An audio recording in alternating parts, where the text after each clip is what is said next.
divadlo, kino, posilovna, plavání, bowling, posezení s přáteli, diskotéka, koncerty. Skoro nikdy jsem nechodila z práce rovnou domů. Skoro nikdy jsem netrávila večery sama doma. Teď je vše úplně jinak. Konečně padla.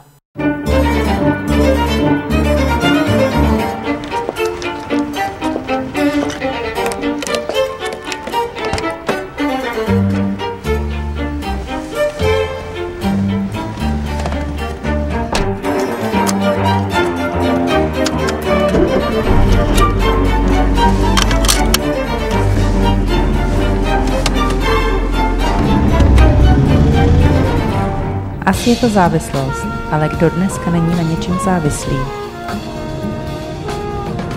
Moje kolegyně tráví většinu svého volného času na chatu. No, kdyby jen volného. Moje sestra zase nevynechá jediný díl z 5 seriálů, které sleduje souběžně. Moje matka mi každý týden vykládá, jaké objevila nové prášky proti bolestem všeho druhu.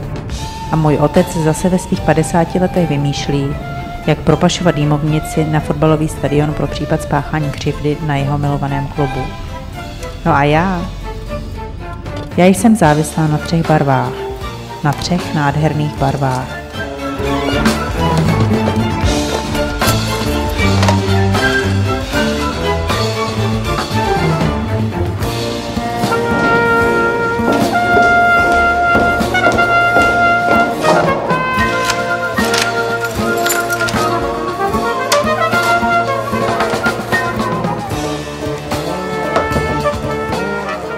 Donedávna bych nevěřila, že se někdy budu takhle těšit do svého prázdného bytu.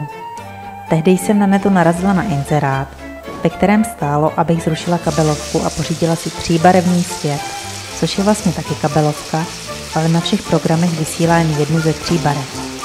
A když je sledujete ve správném pořadí a naprosto soustředěně v uvolněném stavu nasloucháte hlasu moderátora, vstoupíte do fantastického světa 3 barev.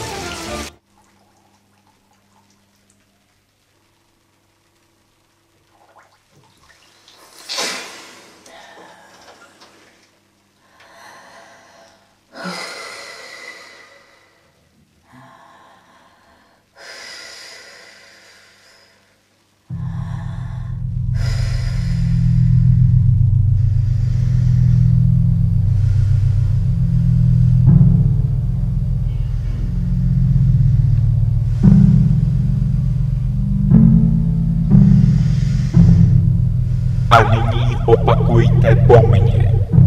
Má pleť je teď červená. Má pleť je teď červená. A nyní přepněte na kanál číslo 7.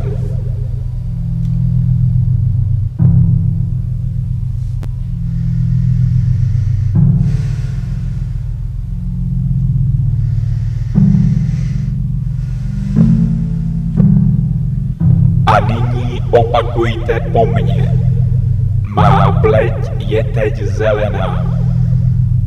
Má pleť je teď zelená.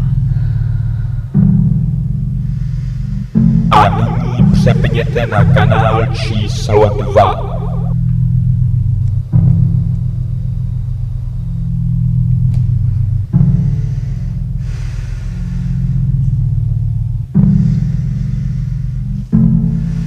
A nyní opakujte po mně.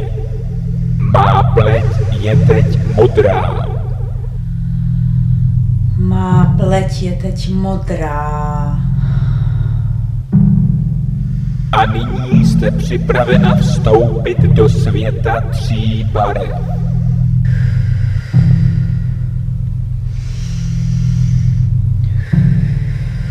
Moje prababička v dětství neznala pojem televizní vysílání. Moje vnoučata ho možná už také nebudou znát.